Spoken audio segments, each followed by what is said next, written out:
Welcome back. In today's video, we'll be continuing reading chapter 1 of S.M.S. If you haven't already watched the first video, I suggest you go ahead and do that. Subscribe, like, and don't forget to share. Welcome back, Belle. My domestic worker greeted me as I got home from practice. Hey Claire, how was your day? I asked her. It was wonderful, thank you. How was your day? She asked with a wrinkled smile. Claire was a very active middle-aged woman with a dark skin tone, a plump body, and black short hair with dark brown eyes. It was okay, I said, not really wanting to go any further with that conversation. You have mail from your grandma, she told me. Why was my grandma writing to me? Ever since my mom died, her part of the family blocked us off, saying my dad was bad luck or something like that. Old people and their judgmental minds. It was annoying.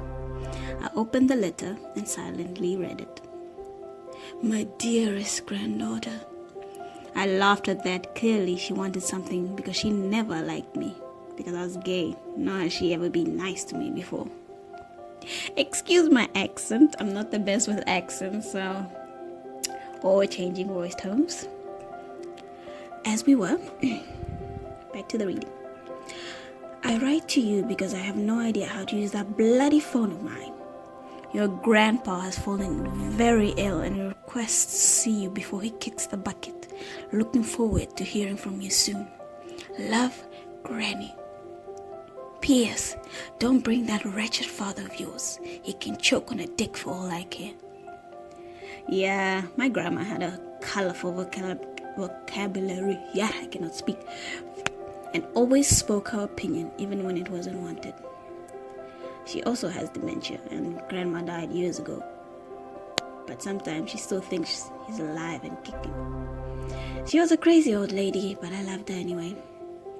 Is everything alright? Claire asked me, noticing my stiff figure. Yeah, everything's fine, I lied smoothly. Any requests for lunch? She asked. Nothing at the moment, but I'll make something myself if I get hungry, I told her, heading to the room to change and take a shower. By the late evening, I decided to go visit Grandma, who lived a couple of hours from us in the countryside. See you later, I told Claire, who disapproved of my plan. Be safe, she yelled as I walked out the door and headed to the bus station. Since it was Friday, I thought it would be nice to spend the weekend with Grandma. By 10 in the night, I arrived at her little well-kept cottage. Who's there? Someone on the other side of the door asked after I rang the bell. It's Belle, I said. Oh, come in. Grandma's helper opened the door and welcomed me in. I wasn't expecting you to come so late, she noted. Me neither. Where's Grandma? I asked. In the lounge watching Hawaii 5-0, she told me, putting air quotes on the word watching. I gave her a raised brow before heading to the lounge. Evening, Gran, I greeted her once I entered the small lounge with an old TV making static noises with a screen showing black and white pixels. She was intently watching the TV like there was something playing on it. Bella, what are you doing here? She asked in shock.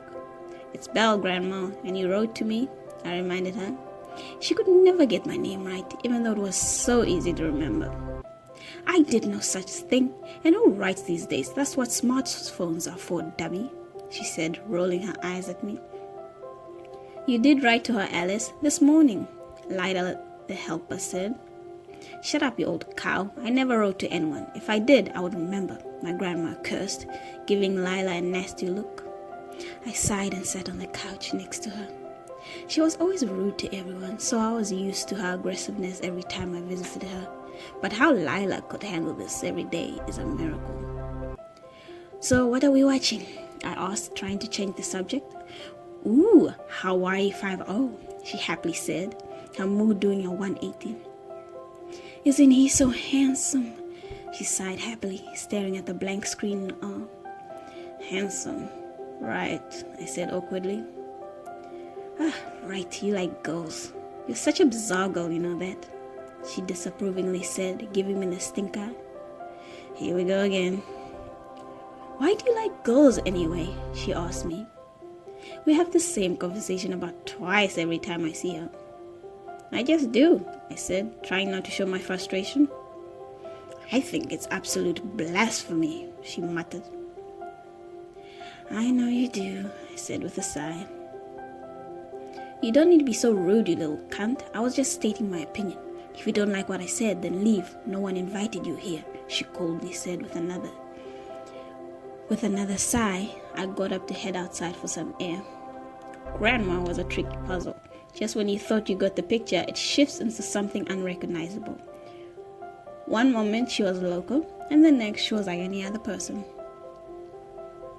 Where are you going, Bianca? You just got here, she asked, forgetting our earlier conversation. That wasn't even close to my name. I'm just heading out for some fresh air, Grandma, I told her while opening the front door. She's such an ungrateful brat, don't you think? I heard her ask Lila as I closed the door behind me. My name is Belentu Kule, but I preferred Bell since it was easier to say because people couldn't pronounce the click on the TH correctly. My mom named me that since she always thought the name was beautiful ever since she was a kid. I, for one, would have preferred something simple like Lisa or Sarah. The night air was gentle and cold with the moon shining brightly above us. It was a beautiful sight for sore eyes. By the morning, I was fed up with her insults and judgments. I know it wasn't her fault since she had dementia, but after all, it was just too much for me to handle. Bye, Lila. Bye, Grandma, I said, waving to them both. Bye? Didn't you just get here? She asked in confusion. No, Grandma, I got here last night, I reminded her. Oh, what was the occasion for? She asked. Lila will explain. Bye, I told her, getting into the cab I ordered. Rude little turd, Grandma grumbled to Lila, who sighed and helped her inside. I could finally breathe once the house went out of view. Grandma could be a handful, but she was still family, and you know what they say about family.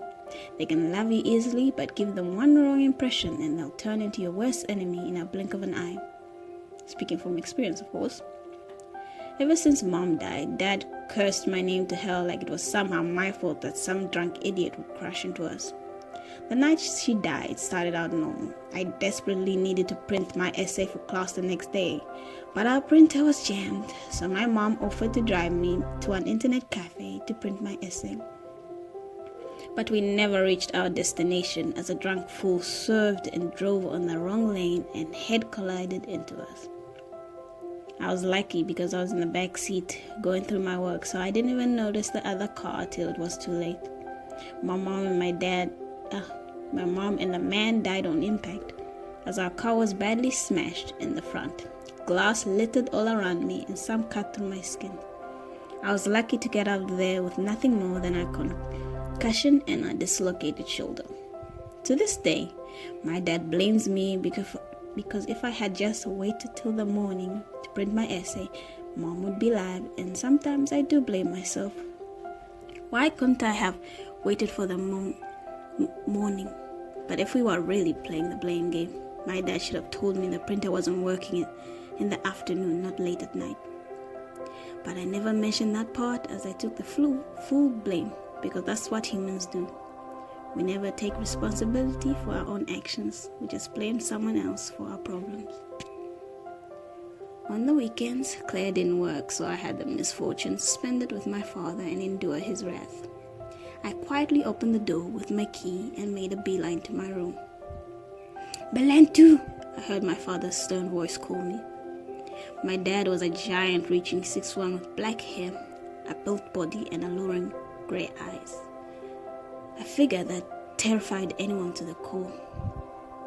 I said a silent prayer to whoever was listening, even though I wasn't religious, but sometimes it's necessary, like this very moment. Why were you with Alice? He coldly asked once I entered the kitchen. He stood broodingly leaning against the counter with his arms crossed, making him even more intimidating. She asked to come over, I timidly said, practically shaking like a leaf. Being around men always made me uneasy, and I was scared for my life. What did she want? He asked me. She probably just wanted some company, I said. From now on, don't ever go there again. Do you hear me? He angrily said, raising his voice. Yes, sir, I shakily said. Not meaning to say sir, but it just felt appropriate to show my understanding of his request. Good, he said and left the kitchen. Once I heard his door close, I felt like I could breathe again. With a sigh, I carried my bag to my room to do some homework, hoping to take my mind off the events of earlier. And that's the completion of chapter 1 of S.M.S. Save My Soul by yours truly, Fiona_Q. You are welcome. Check out the rest of the book. Don't forget to follow me, vote, and share the story. If you didn't read the first part of the chapter, go back to my first video and check that out. In my next video, I'll be recommending some of my favorite books that I've read on Wattpad. Until then, don't forget to subscribe, like the video, and share.